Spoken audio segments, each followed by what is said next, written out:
Geografi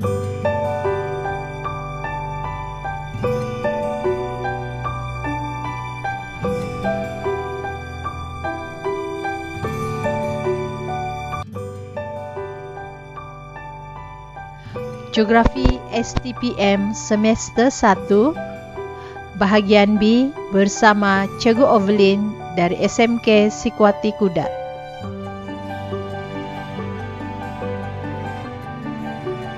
Tajuk pelajaran hari ini yaitu tema 1 penduduk di bawah tajuk migrasi dalaman. Objektif pembelajaran yang pertama, menjelaskan maksud migrasi dalaman. Kedua, menyenaraikan 4 jenis migrasi dalaman. Ketiga, menghuraikan pola migrasi dalaman. Keempat, menghuraikan faktor-faktor yang mempengaruhi migrasi dalaman. Dan objektif yang terakhir, menjelaskan kesan migrasi dalaman. Migrasi dalaman adalah merujuk kepada proses pergerakan penduduk dari satu tempat, kawasan atau negeri tidak melintasi sempadan sesebuah negara. Contohnya migrasi desa ke bandar, migrasi bandar ke bandar, migrasi bandar ke desa, migrasi desa ke desa. Terdapat 4 jenis migrasi dalaman. Jenis-jenis migrasi dalaman ialah: pertama, migrasi desa ke bandar. Kedua, migrasi bandar ke bandar. Tiga, migrasi bandar ke desa. Dan yang terakhir, migrasi desa ke desa. Pola migrasi dalaman. Pola migrasi dalaman ialah: yang pertama, merujuk kepada arah aliran. Yang kedua, merujuk kepada isi padu aliran. Dan yang terakhir ialah komposisi aliran. Huraian bagi ketiga-tiga pola migrasi dalaman adalah seperti berikut. Arah aliran adalah merujuk kepada jenis-jenis migrasi dalaman, yaitu migrasi desa ke bandar, migrasi bandar ke bandar, migrasi bandar ke desa, dan migrasi desa ke desa. Pola yang kedua, yaitu isi padu aliran, merujuk kepada tujuan migran, contohnya mencari kerja atau melanjutkan pelajaran. Yang kedua adalah jumlah migran, sama ada ramai atau sedikit. Pola yang ketiga, yaitu komposisi aliran pula, merujuk kepada jantina, sama ada lelaki atau perempuan, umur, dan juga taraf pendidikan. Topik seterusnya yang kita akan belajar ialah faktor migrasi dalaman. Faktor-faktor mempengaruhi migrasi dalaman ialah seperti berikut. Yang pertama, faktor peluang pekerjaan. Sektor perindustrian menawarkan gaji tetap dan tinggi serta tempat yang selesa. Faktor kedua yaitu faktor kemudahan asas.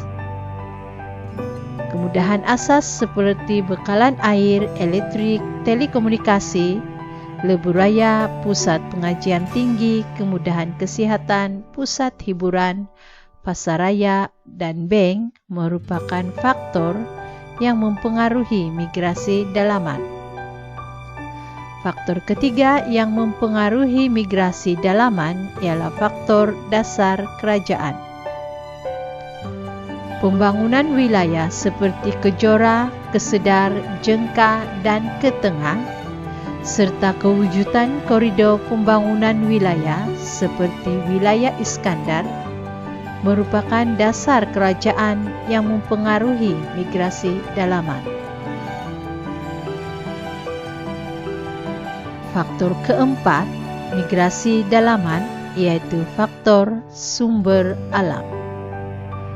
Kawasan yang kaya dengan sumber alam seperti petroleum dan gas asli merupakan tarikan utama migran masuk ke kawasan tersebut.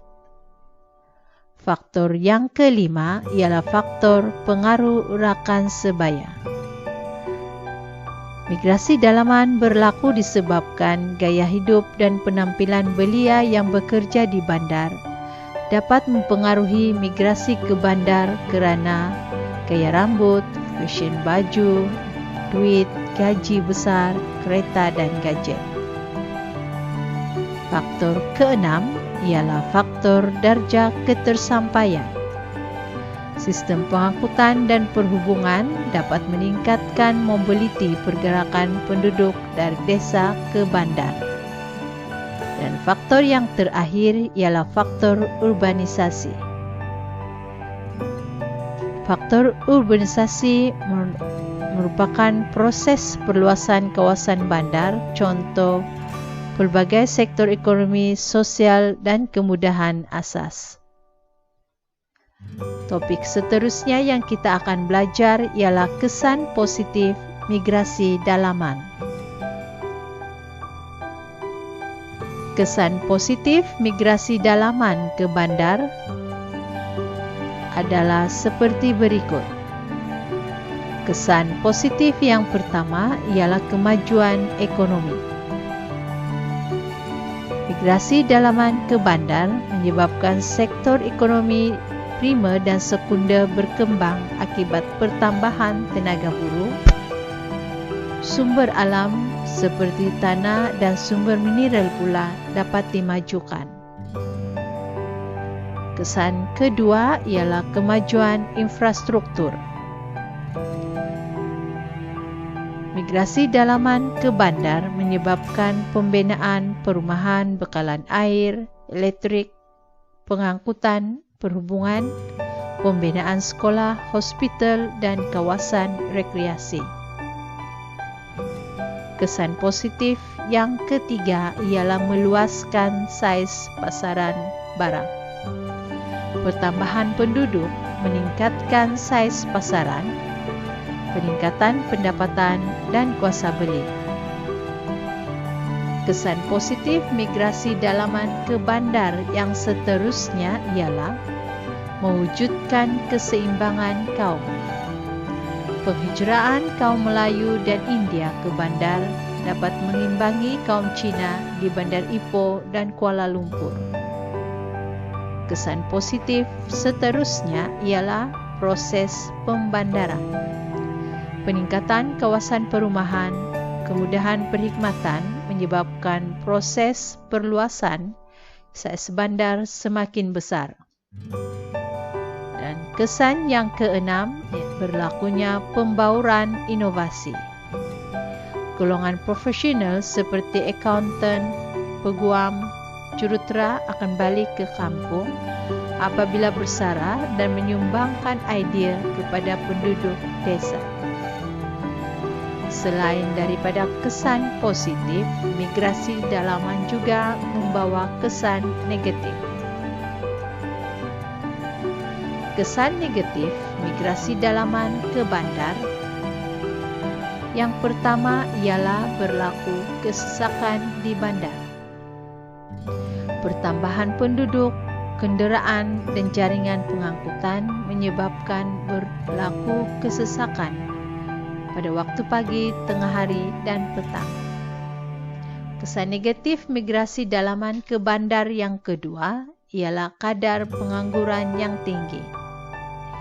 Golongan yang berpendidikan rendah dan tidak mempunyai kemahiran mempunyai peluang pekerjaan yang terhad. Kesan ketiga iaitu kewujudan rumah setinggan.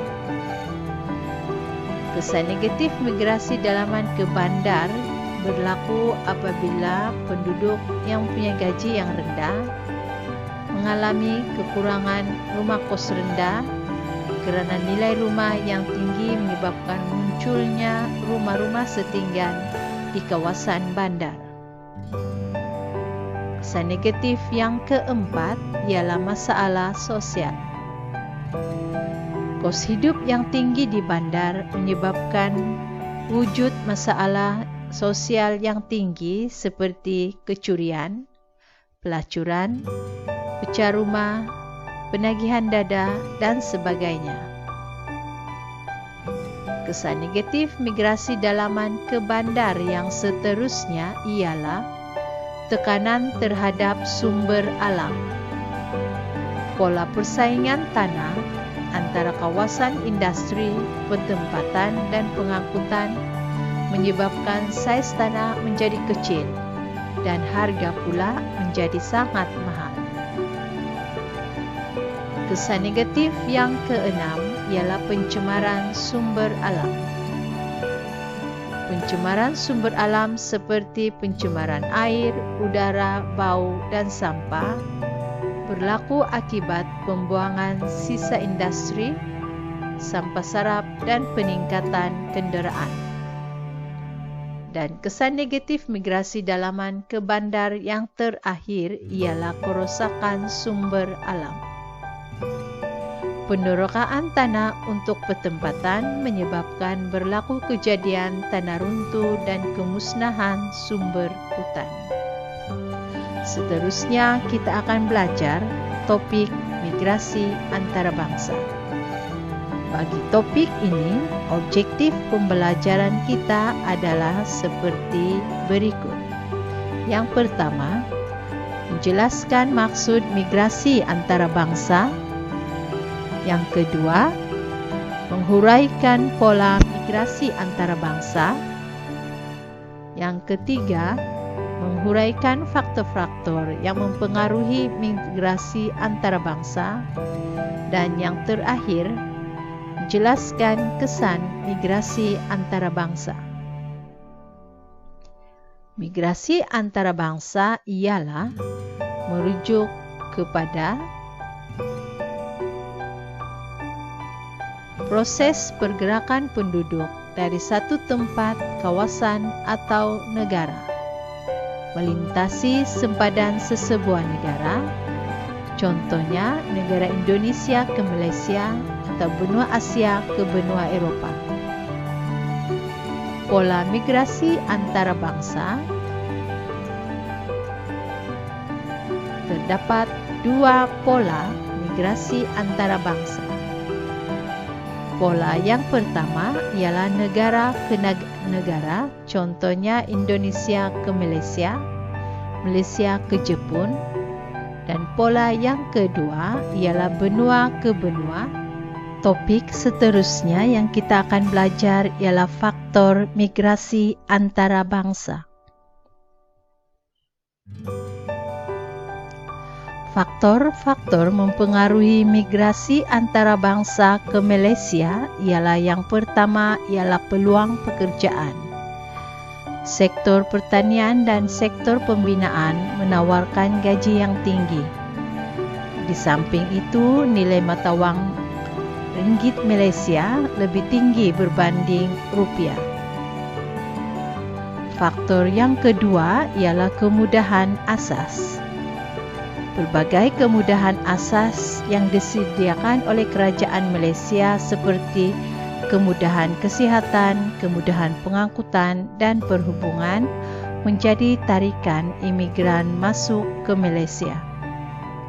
Faktor yang ketiga ialah faktor dasar kerajaan. Dasar kerajaan menggalakkan kemasukan tenaga buruh dari Indonesia dalam sektor perladangan dan pembinaan dengan cara memudahkan urusan permit kerja. Faktor yang keempat ialah persamaan adat resam dan budaya. Malaysia dan Indonesia mempunyai bahasa, adat resam dan budaya yang hampir sama, yang menggalakkan kemasukan imigran dari Indonesia. Faktor seterusnya ialah faktor politik.